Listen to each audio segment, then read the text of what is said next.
கல்யாணம் பண்ண விருப்பலாட்டி யாயா கட்டாயப்பட்டு போர் அடிக்கேன்னு ஜிடிஎஃப் ஃபைவ்ல என்னுடைய ஃபேவரட் காரை எடுத்துட்டு ரோட்ல ரவுண்டு போயிட்டு இருந்தேன். திடீர்னு ஒரு பொண்ணு ஓடி வந்துச்சு. எனக்கு இந்த மாதிரி மேரேஜ் பண்ண விருப்பம் இல்லை, கட்டாயப்படுத்தி கல்யாணம் பண்ணி வைக்கிறாங்க, நான் சொல்ற இடத்துல விட்டுருங்கன்னு சொல்லி ஹெல்ப் கேட்டுச்சு.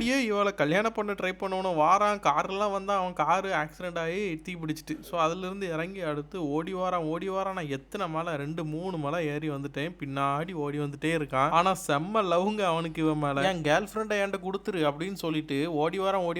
பாதி மேப்பே சுத்தி பார்த்துட்டான். ஆனா இவன் என்னன்னா அவன் ஒரு சைக்கோ, அவங்ககிட்ட என்ன விட்டுறாதுங்கன்னு சொல்லி அவ சொல்ற ஒரு இடத்துல கொண்டு விட சொல்றா. இதான் நமக்கு லவ். சரி எங்கேயாச்சும் ட்ரெயின் ரோட்டுக்கு அவனையும் கூட்டிட்டு போவோம் அப்படின்னு பார்த்தா செத்து கிடக்குறான். இவ்வளவு நேரம் என் பின்னாடியே ஓடி வந்து பாதி மேப்பே சுத்தி வந்துட்டான். வீடியோ எடுக்க ஆரம்பிக்கும் கரெக்டா செத்து போயிட்டான். எப்படின்னா லாஸ்டா ஒரு வண்டி வந்துச்சு பாத்தீங்களா, இந்த வண்டி தான் இது. பின்னாடி இன்னொரு வண்டி இழுத்துட்டு வருது பாருங்க, அதுதான் அவனை ஏத்திட்டு. சரி கண்ணீர் அஞ்சலி செலுத்திட்டு வந்துடலான்ட்டு இறங்கி போனேன். ஆனா அவ சும்மா இருக்க மாட்டேக்கா, என்ன கொண்டு விடு எதுக்கு இங்க நிக்கிற அப்படின்ட்டு தொல்லை பண்ணிட்டே இருக்கிறா. ஒரு ஃபீலிங்ல பாத்துட்டு இருந்தா ரோட்ல வரப்போற காரெல்லாம் அவனை ஏத்தி போட்டு போயிட்டே இருக்கிறாங்க. பாவம் பைய உண்மையா லவ் பண்ணியிருப்பான் போல, அதனாலதான் அவனுக்கு இந்த கதி. எனக்கு நல்ல டென்ஷன் ஆயிட்டு ஓங்கி இவன் மூஞ்சிலே ஒரு குத்திரலான்னு தான் போனேன். ஆனா என்ன அடிக்க முடியல, ஏன்னா இது லெவல் பாத்தீங்களா, அவ சொல்ற இடத்துல கொண்டு நம்ம விட்டே ஆகணும். இருந்தாலும் மனசு கேட்கல, கன் எடுத்து குறி வச்சு பார்த்தேன், அப்பவும் சுட முடியல. கீழே கிடக்கிறவனை சுட முடியுது, ஆனா அவளை சுட முடியல. அப்பதான் ஒரு பிளானை போட்டேன், இது இப்போ ஃப்ரீயா விட்டுருவோம், லெவல் முடியட்டு அதுக்கப்புறம் பாத்துக்கலான்னு. அது மட்டும் இல்லாம இந்த லெவல் முடிச்சா கொஞ்சம் டாலர்ஸும் கிடைக்கும்னு நினைச்சேன். ஸோ வண்டியில ஏறி கிளம்பியாச்சு. நம்ம சார்பா மறுபடியும் செத்து கிடந்தவன் மேலே நம்ம வண்டியை விட்டு ஏற்றிட்டு ஆசீர்வதிச்சுட்டு கிளம்பிட்டோம். அவ்வளோதான். கடைசியில் அவளை வீட்டில் கொண்டு விட்ட உடனே லெவலும் முடிஞ்சிட்டு ஏதாச்சும் டாலர்ஸ் கிடைக்கும்னு பார்த்தா 5 பைசா கூட கொடுக்கல.